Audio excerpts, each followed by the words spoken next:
All right, and we are live. Lord Cognito here, Insider Gaming, Iron Lords Podcast. It wasn't gaming down there. And who is this fine gentleman in the realm of Tokyo Game Show 2025? My name's Dave Mervik. I'm the narrative director on Reanimal. Reanimal. And what studio there are you from? We're from a studio called Tarsha. Tarsha. See, I was going to butcher the name, but you helped me. Everyone does it, it's fine. So for those living under a rock, tell us what the premise is of Reanimal. Yeah, Reanimal's about a brother and sister who are part of a group of orphans, and they are looking for their lost friends in a pretty unpleasant place. Awesome. So what style of game would you consider? Just like action adventure, exploration? What would you consider the genre of Reanimal? The closest we can come really is it's like a mystery horror. It's played single player and co-op, but we would say couch co-op is absolutely the best way to play it, like these two gentlemen are playing now. Right now. That's awesome. So we got Lord Addict on the realm, on the controller, and one of the fine developers of Andreas, yeah. And Andrew, what does this gentleman do? What is he? We asked ourselves that a lot, actually. But he is, right now, he's working as associate producer and business developer, but he is actually one of the founders of the studio. Yeah, so it's his fault, all of this, really. All right. So we want to take a look at some gameplay while we see what's going on, and maybe we can comment on what's happening. Absolutely, yeah. All right, cool. So we got the vibe that it's giving me. A little bit of Little Nightmares, a little bit of Inside, some cooperative puzzle things going on, strategic stuff going on. Yeah. There's a crazy fan going on right now. I mean, I don't know why a lot of people just run towards that really dangerous looking fan there without turning it off, but I think that's what they need to be doing now. So they need to be turning this fan off. Yeah, it's probably a good idea, yeah. So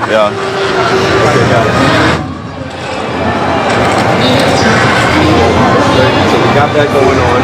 Now you're the one with the lantern. Oh, you're the boy. Okay. Okay. So now we're working our way through the fans and switches. Exactly. All right. So we want to promote cooperative puzzle mechanics. Yeah. Okay. Exactly. One of the core pillars of this game really is scared together. So every decision we make is does that support what we're trying to do? That's why we have this shared directed camera where you're always together. Whether you're playing in single player, online co-op or couch co-op, you're always together. Couch co-op. Couch co-op and online co-op, yeah. Now, first of all, the game looks absolutely gorgeous. Thank you. What engine are we utilizing for Reanimal? Say again, sorry. What engine are we utilizing? Unreal 5. So this is Unreal 5. Yeah. Okay. Again, local, couch co-op, and online. Yeah. This is great. Awesome. And how? This is very beginning stage of the game. We're early. Yes, very, very early on. Yeah. Yeah, for us, couch co-op was a no-brainer because there's nothing like being able to grab someone when you're most afraid. So we wanted to recreate that feeling of watching a horror movie in a cinema with someone else. You know, where you squeal together. And I like that. I like that whole mantra of scared together. Yeah, it really has informed everything we've done. You're adventuring. Another thing I'm noticing is perspective shifting. You're going, forward, going right to left. Tell us about the choice on camera angles and those decisions. Yeah, I mean, we worked really, really hard on the camera because we knew we didn't want to go split screen. It just doesn't work for what we're trying to accomplish. And what we've ended up with is a really, really powerful camera. It can really bend to our will, whatever we want to do, to display each scene to its absolute maximum potential. Now, also, I'm noticing some narrative going on here. There is, yeah. For VO for the first time in one of these kind of games for us. Very minimal VO. But we have it. We have VO. We do have it, yeah. That's awesome. We love VO. So, Addict, so far, how's it feeling?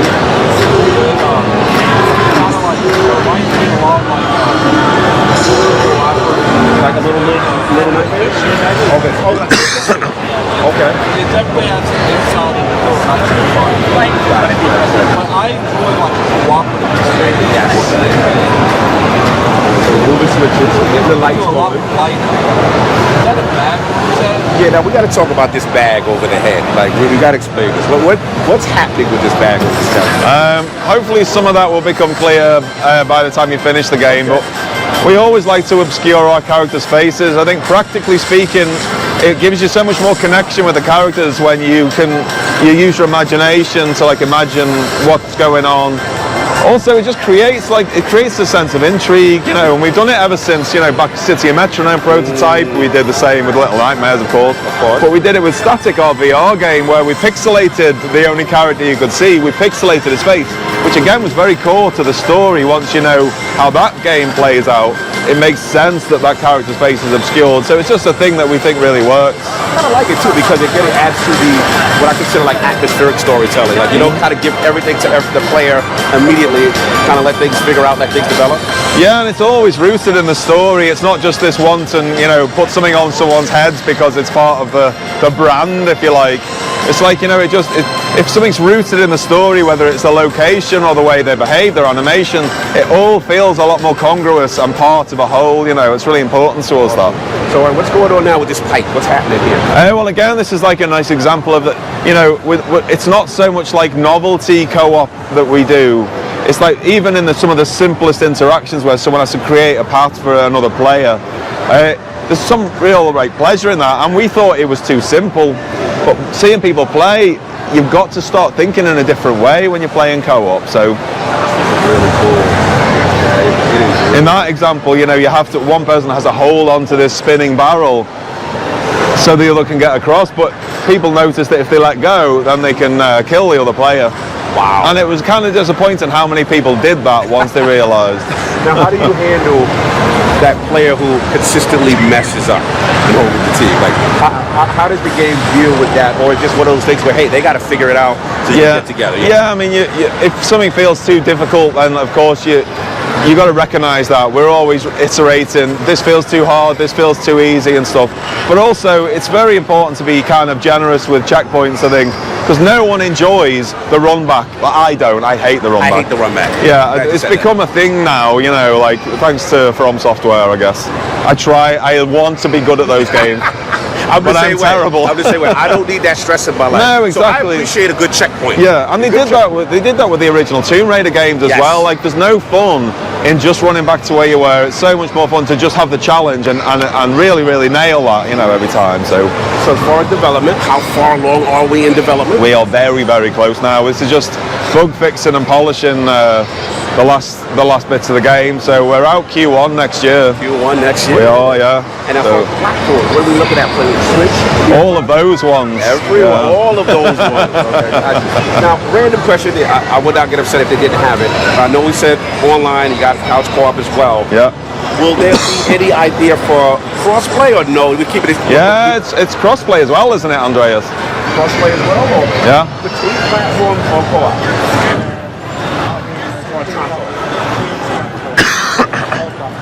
Wow, that's a big deal. Yeah, yeah. That's rare. Yeah, you should see. Our tech director started coming out into a cold sweat when we decided we go for everything. I think it's a smart play. I know the technical lift may be difficult. Yeah. But in my opinion, like having more platforms, being able to, totally. You know, just like you want people to be able to play in the way that suits them best. But like we said, we can't say often enough, couch co-op for us is where it's at. But you know, give people what they want, I guess. Now, total development from the team. How long, as far as development time from the start? How long have you been till now working on it? I'd say they're around 4 years or so. But you know, in the beginning, you never know when a project starts, because sometimes someone just hands you a piece of concept art, like, ooh, that's nice. Yeah. And then that starts to become something else. And so it's hard to sort of say when we say go. Right. But you know, we around 4 years, I would say. What's up, Adam? What's going on? What's happening? Going in the creepy bathroom. What's happening? Yeah, don't follow that guy. Yeah, that looks suspect. What's happening in there?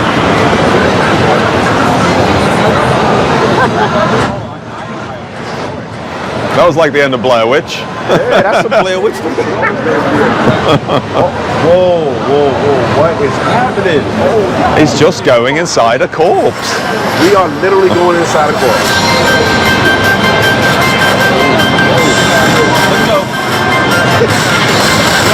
You don't want that smoke? You don't want to go in there? Hey, you want to go in there and smoke? What's up?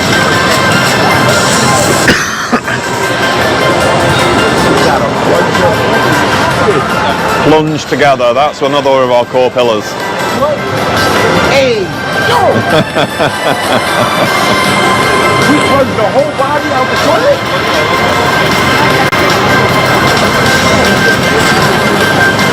This is wild. I love the art style, love the direction. Yeah, we've got some very, very talented artists at the studio. The lighting looks really good, very smooth. Now, as far as performance, we're looking at 30 frames, 60 frames per second on console. What are we looking at? 60 almost. Oh, this 60 frames per second on most platforms. That's really good. And they get on Switch too.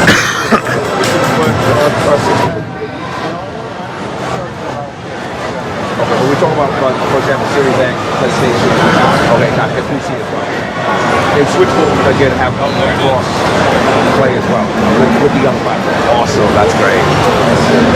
Shout out to you guys for fighting today. Yeah. Ron. I don't know what that is, though. Whoa! We'll be there. Yeah, let's go. Let's get up out of there. Let's get up out of there. We don't want to deal with those things. Good. Not that way. Not that way. Shit, what you want to do?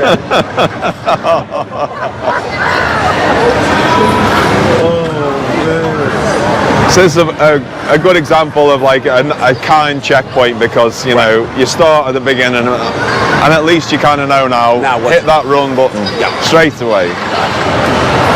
So from control standpoint, run button and like an interact button, those are our two major. Okay, gotcha. Yeah, we got jump, you know, the standard ones. I mean, our art director always says he wants his grandma to be able to play our games, you know, like that kind of simplicity, intuitive control scheme is really important to us, you know, and then we bring the flavor in other ways. Nice. Now, as far as for anything regarding accessibility, anything you have in place for the game for the accessibility community? Yeah, we have, but I am not the guy to ask about that. I've seen loads of that on the menus. But we do have some accessibility. Yeah, we do. We have accessibility. All right. So now we got some seesaw action and trains. To clarify, this is online cooperative key, not to count. Yes. You're not training those. All right. Moving down the railroad, baby. I like the band shot. Yeah. Just bring some. That looks sick.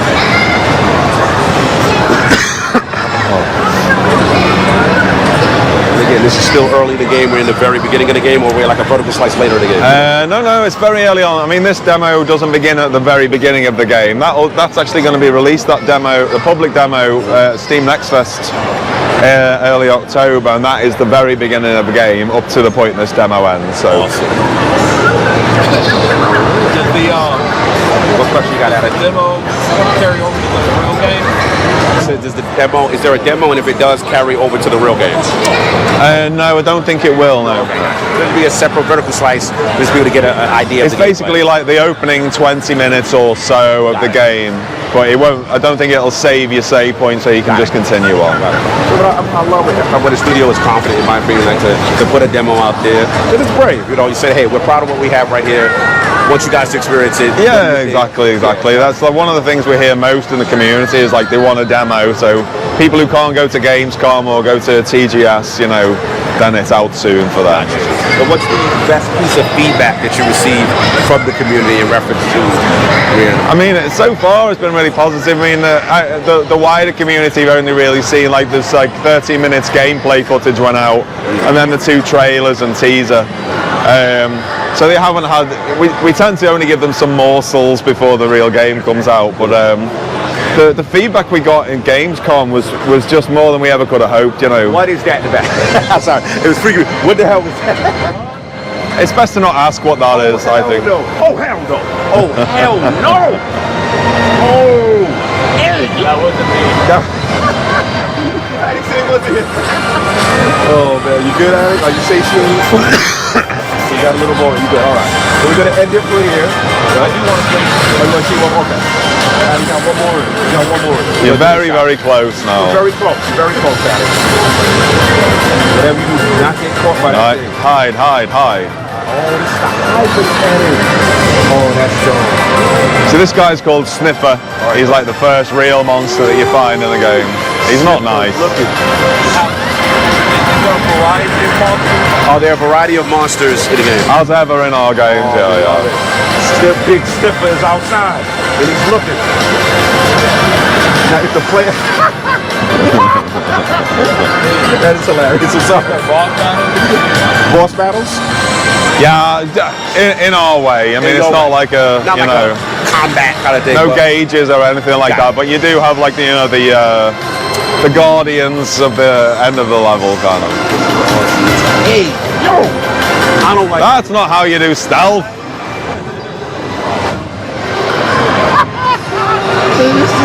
Shoot the hell out of we can do it. I got faith. All you gotta hide smart. Don't. See, that was a fair checkpoint. Yeah. I like that checkpoint. Yeah, I think you've got to be kind. I think my favourite games do that. I mean, personally, I hate stealth, so I can cope with this. So I think it's These are my segments. I love segments. I love stealth. So I love segments when you gotta hide and stuff like that. But I understand people who get frustrated with these. Yeah, I mean, it depends where it is because, like, you know, Deus Ex and like Metal Gear, I appreciate they're really good, but I can't do it. Whereas Beyond Good and Evil, perfect level of stealth for me. So it's just where they pitch it up. No! Oh, they did it! Oh, let's go! Let's go! Close that window. Yes. Woo! All right. How close are they? very close now. Yeah, yeah. I mean, depends how terrible they are at this section, but you know, you can never guarantee Andreas will take care of it. I hit this switch. I get this thing moving. Ready? Run! Run now! Run! Run! Run! Run! Oh, jump! There we go, we gotta get on here. Sniffers on the loose. Sniffers on the loose. Who's this stopper? Sniffers on the loose. You got a new friend though. Yeah, this is the first of the friends that you've been looking for to bring back. Whoa! Yo, Sniffer is not playing no game. He asked me up. Ah, you did it. Well done, well done, well done. Reanimal in the building. Liam looks absolutely fun. Before we talk to them, I need to your thoughts. Probably the best game I've played. Oh, best game is wow. at TGS. Cool. Best game is played at TGS. I hope that's not the only game you played at TGS. We played a few. So look. That's really good. Thanks very much, man. Thank you. Any words you want to say for those in the community about Reanimal? We worked on this a labor of love. You know, what do you feel about it? Or anything you want to tell our audience about Reanimal? I mean, for me personally, I look so much forward to see how people play this game, and especially together in the couch. Because couch co-op, what we've seen so far at Gamescom and at here, it's just a completely different way of playing a horror game. And that I'm appreciative because again, I'm from that era. But you had your friend, you had your two controllers. Yeah, totally. And your play. So I'm really appreciative of that people. Any final words you want to say to the community with regards to Reanimal? Yeah, I think it's. I would say the same. Like we love to move forward as a studio and evolve what we do, take our past experience and create new worlds and new characters and stuff, new gameplay experiences. So for us, it's like quite exciting to see what people make of this now, you know, and where we're going as a studio. So it's just excitement. Absolute pleasure. Tasha. You know that little monkey with the huge eyes? Got it. Tasha in the building. Tokyo Game Show, ILP Podcast, Inside of Gaming, LordsofGaming.net, here at one of the fun games that we experienced, Reanimal. Check it out. Peace.